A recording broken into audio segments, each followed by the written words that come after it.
Welcome to the McLaren 570S. So today is all about comparing the 570S with the McLaren 675 LT. They're totally different brackets in terms of performance and price, but the thing is, this is known as McLaren's entry-level sports car, and just by a quick depression of the throttle, you soon realize that this car is punching so far above its weight. It's a joke how much power this thing has. It's incredibly capable, but the differences between these two cars, I guess, are predominantly reflected in performance and price. The price difference, and I'm not talking about the list price of the LT, but the actual market value now of an LT over a 570S. You might as well say they're another 200 grand, which is a bit obscene. And yet you get in this thing, and a very well spec'd one at 170 grand. I have questioned everything about all cars since I've got in this car, because I think at 170 grand, and that's pretty top spec, I honestly don't know what more you'd need. The performance that this thing offers, and don't forget, we're sat in something that also has a carbon tub. It's got carbon ceramic brakes.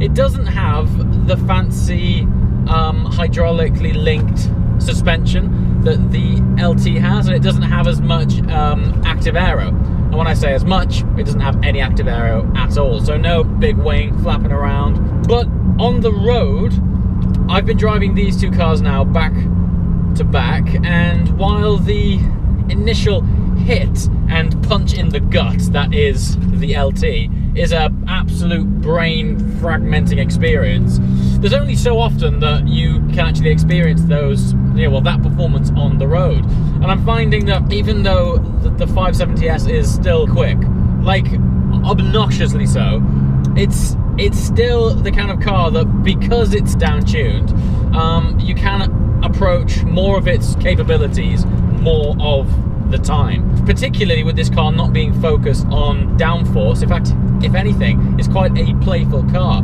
We're up in Wales. We're on the 1st of November. The road surface is cold, but the way this thing lets go is very predictable. The other thing that I've noticed as well is, jumping back to back between these two cars, is the ease of access of just basically getting in the 570S is quite a lot easier than it is getting in the LT, and that would also apply to getting in a 650S or a 12C, because they're both based on the Gen 1 carbon tub, which has a sort of box-shaped frame here, whereas on the 570S, the guys at McLaren have either listened to feedback or experienced it themselves, and they've decided to slope down where your feet access the body, and as a result, you don't so much have to step into it and slide over a big sill. You can get in this car much more like a conventional car. There isn't that big sill to overcome. And while we're on the topic of practicality, now the LT is probably a bad example, because you need to approach the LT as McLaren's version of a Speciale. It's lighter weight, it's stripped out, road noise is louder, it's got the performance tyres.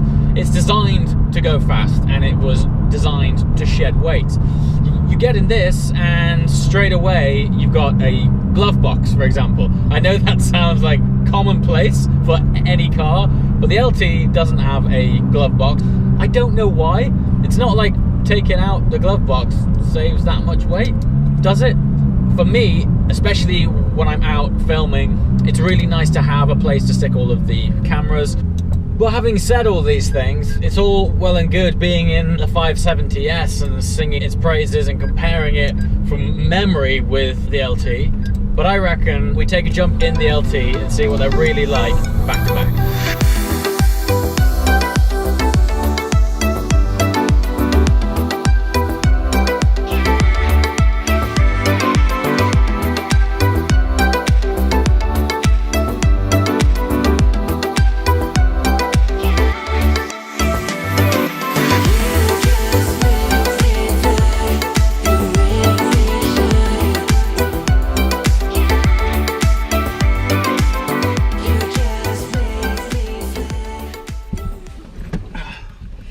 So, I mean, this may or may not sound daft, but, hold on.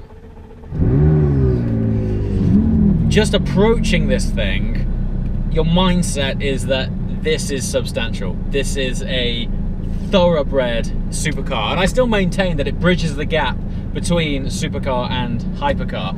I mean, it's hard to explain the intangibles, but just the feeling of this door, opening and closing this door, it just feels a more quality experience than the 570S. Obviously, carbon panels on this. Yeah, it just feels like a very sort of qualified quality experience.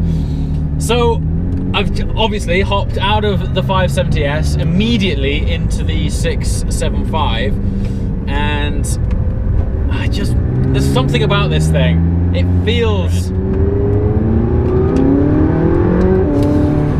God, and it sounds, you know, I spent a lot of time in this car, so sometimes you become a bit accustomed to how it sounds. Just listen to this.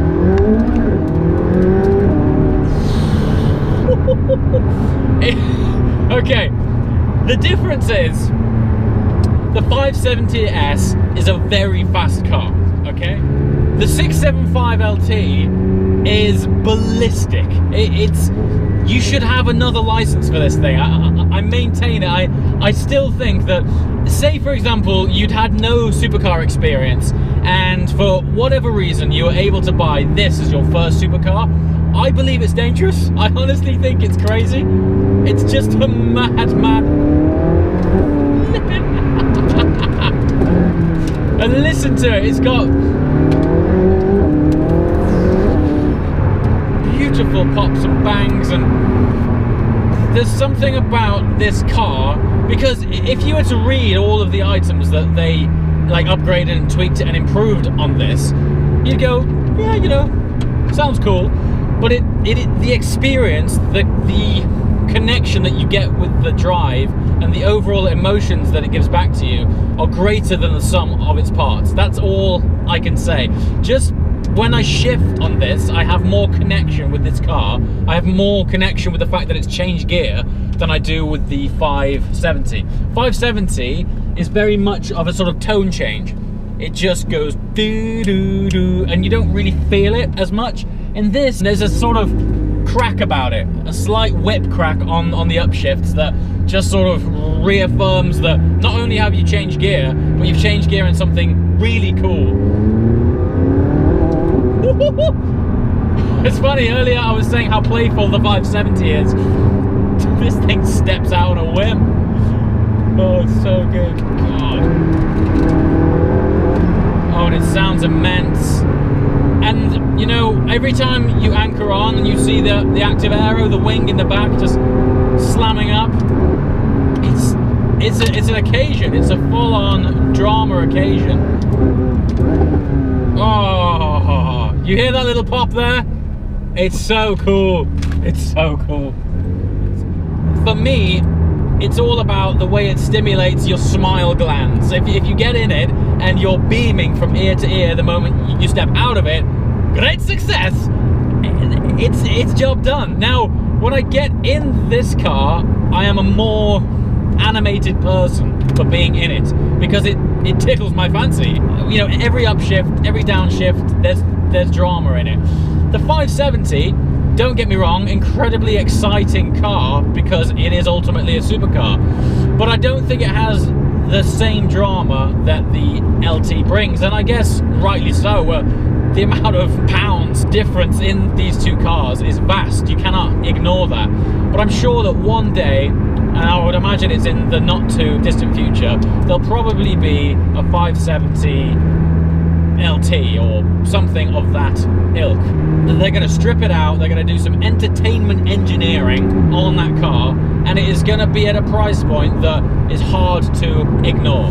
Alright, so we have literally come to the end of the country, or at least some part of the country. We've arrived on the coast in Aberystwyth in Wales. Felt it was the perfect point to end this day. We spent the whole day with the 570S and the McLaren 675 LT. We've been driving them back to back.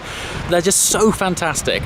The 570S, every time that I jumped out of the LT and back in the 570, I was like, there's no way it's going to be anywhere near this thing. But every time it managed to pull something out of the bag. It's such a special car. And we have to remember as well, the price point this thing's at, it's 200 grand less than a 675 LT at current market value anyway. Ultimately, it depends on what's important to you out of a car. The LT is incredibly exclusive. I believe in the coupe version, there's probably only 40 or so in England. So, you know, that's buying you the exclusive prospect. But from a driving point of view, I definitely struggle to say, here you go, cough up an extra 200 grand and you've got the LT. I don't know, it's mad. I mean, the rate at which McLaren are evolving right now is scary. Anyway, as always guys, thanks for watching and I'll see you next time. Ciao.